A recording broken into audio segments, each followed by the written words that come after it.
Face au Mont Blanc, sous la pointe percée des Aravis, la ferme des Cabrettes. Et en ce moment, il y règne une intense activité.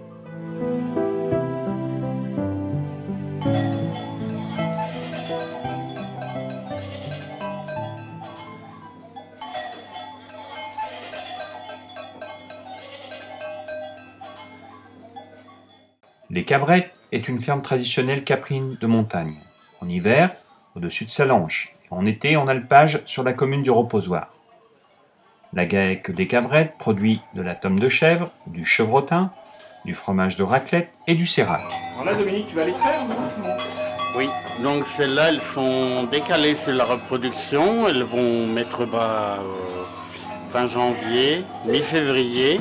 Donc on les traite encore pour fabriquer un petit peu de tome de chèvre. Avant de rattaquer le chevrotin, après tout l'eau de misba que tu as filmé, Alain. Donc là, les naissances, ça vient de commencer ou c'est déjà un petit moment? Donc les naissances, ça vient de commencer depuis une semaine. Donc c'est une grosse phase de travail, puisqu'il faut avoir l'œil surtout sur les chevrettes, pas tant sur les chèvres, puisque c'est la première naissance de sa carrière. Et des fois, il faut aider un petit peu la chevrette.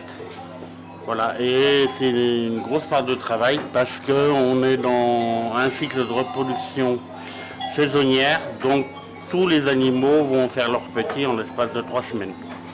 Voilà. Et là, vous êtes à combien de naissances là? Donc là, je crois qu'il y a une soixantaine de chevreaux qui sont arrivés. Il y en a autant à arriver là, dans les 10 jours qui suivent. Donc vous les alimentez par le biberon, évidemment.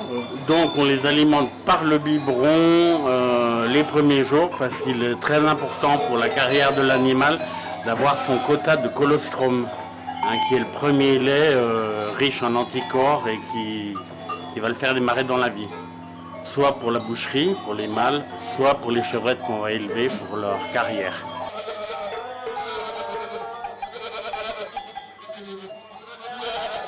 Là, tu prends le lait de la mère pour donner aux petits. Voilà, ouais, c'est mère par mère. Mère aux petits. Mais est-ce que c'est la vraie mère ou c'est... Ah oui, c'est la vraie mère. C'est la vraie mère. Ouais, ouais. D'accord. Donc celle-là, elle a fait ce matin quand on est arrivé. Donc là, c'est le tout premier biberon. Voilà. Et on fait la mère avec la fille pour éviter de transmettre les maladies. Comme ça, elles ont chacune. Ah oui, d'accord.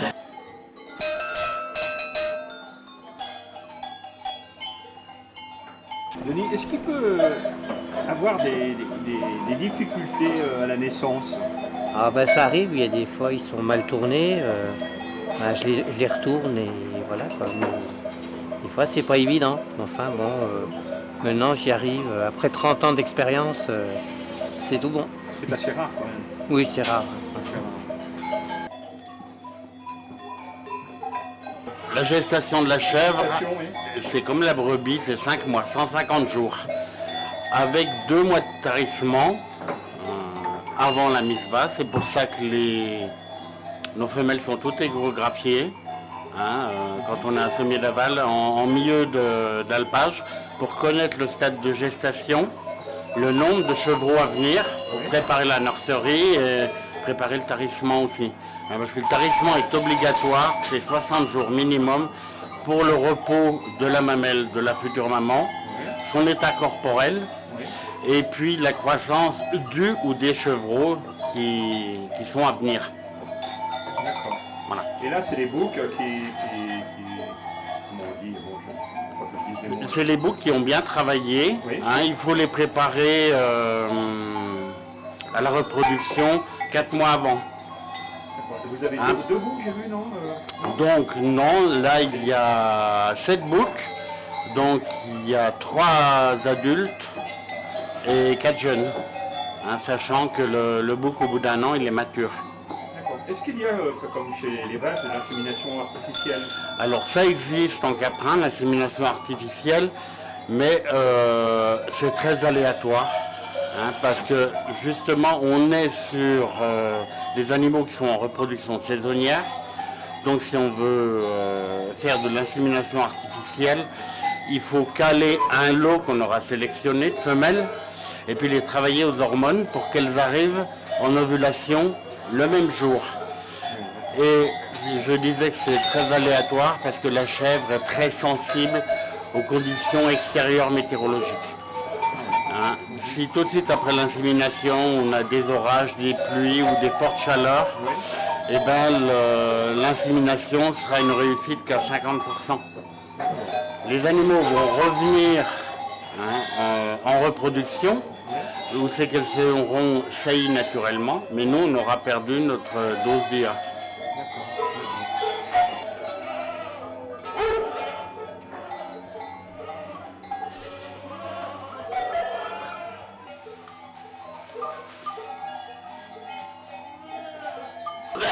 C'est une première fois.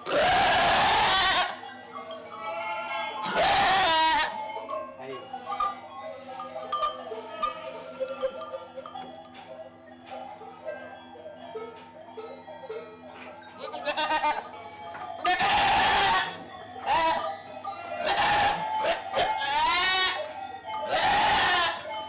Hop là.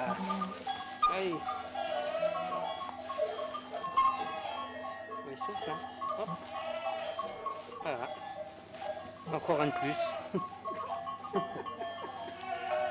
Un petit mâle. Un petit mâle. On a plus de mâle que de beaucoup femelle. plus de mâles que de femelles, ouais. On C'est sait comme pas ça. pourquoi. On sait pas du tout pourquoi, non. Ouais.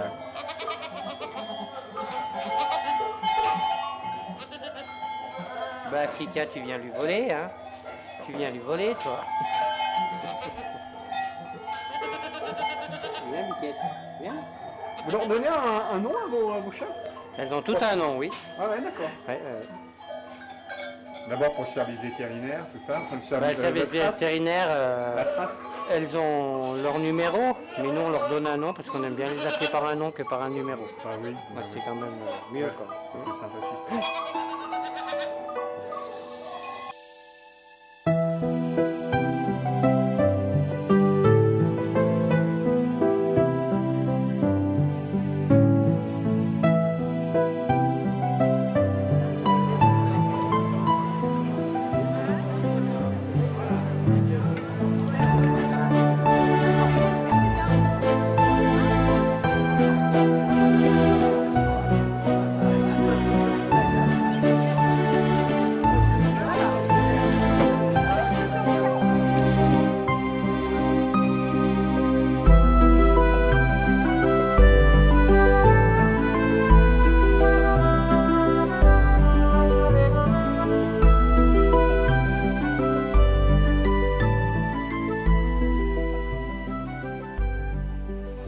Alors Marie-Hélène, le Oui. Chevrotin, ça va redémarrer quand?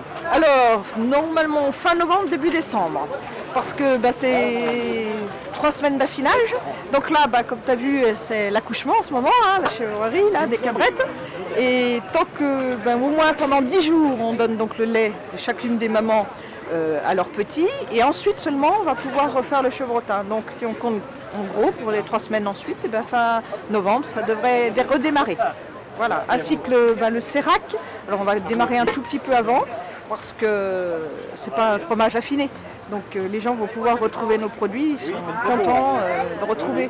Alors on leur explique que c'est les congés maternité, que c'est l'accouchement. Alors ils disent ah bon bah très bien, on attend. Voilà.